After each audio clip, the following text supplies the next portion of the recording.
Morning everybody, and it's happy Monday.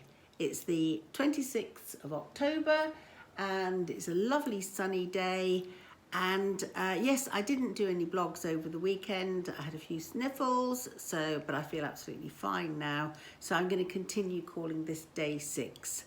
And day six is going to be about the stark truth about alcohol. Now, if you want to read up a little bit more about this, you can on my book, which is on my website, crisisadvice.co.uk, and it's the book that is free downloadable, and yes, it's on that crisisadvice.co.uk, crisisadvice.co.uk. So it's Pam Steele. I'm a psychologist and I've done a lot of work, seminars and obviously one-to-one work, that sort of thing, on resilience. The chapter to read is the part which is physical resilience, which is chapter 7. And there's a lot of information there about healthy diets, about exercise, about alcohol, and a lot of other valuable information. So I'm going to talk to you today about the stark truth about alcohol. And we've got to remember that alcohol is actually of no real food value. In fact, alcohol is a poison. And had alcohol been introduced with the food agencies as a possible foodstuff, it would never ever have been passed. It would be deemed as too dangerous.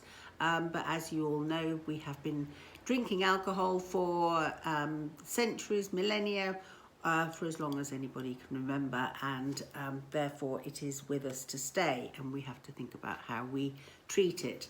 But unfortunately, when we actually considering having alcohol, it's not just about the calories. Okay, so alcohol has calories but no real food value, unless of course you're having something like maybe a Guinness that does have some food value.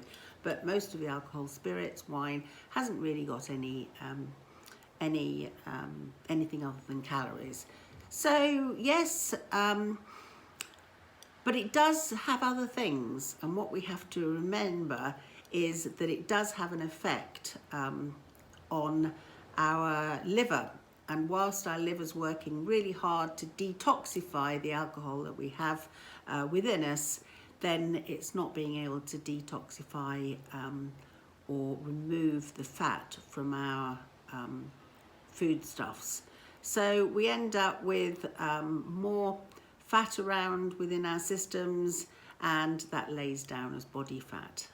So it has a sort of double whammy. Well, actually it has a few more whammies because alcohol also, as we know, reduces our inhibitions, and as well as getting into trouble in lots of other ways, we find that it's rather nice to snack when we've had a few drinks. So we might have that lovely chocolate or the junk food, all sorts of different things, because we feel like it and because alcohol has reduced our inhibitions. And even worse, if we've had a really good night out and had loads of alcohol, then we end up with a hangover. And because alcohol gets us into a high glycemic state because of all the sugar in it, then when we drop from that high glycemic state, a bit like when we have very sugary foods, then we start craving sugar again. So we end up having lots of more chocolate and more junk food and more carbohydrate foods. So alcohol, unfortunately, has far more impact than just calories within it.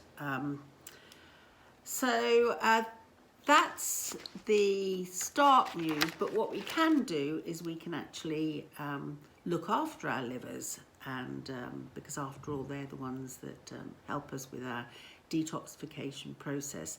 And for liver health, we can have lemon and ginger tea, which I do first thing in the morning and last thing at night anyway, and I've got to really like it. Red onions and garlic and other alums help with liver health. There's black seed oil that you can have, which is 1 to 2 tablespoons daily, or what we call milk thistle at bedtime. that's what I'm going to talk about with alcohol, and that's all I'm going to say. And tomorrow we're going to look at gut health a little bit more, and that's with respect to massage. So I'm going to give you a few more details about how we can massage, also about our vagus nerve, and the crucial importance of the vagus nerve helping us with the communication between our two brains. Yes, we do have two brains. One is in our head and one is in our gut. So very important. So I'll be talking to you about that as well. So have a great day, everyone, and see you tomorrow. Bye.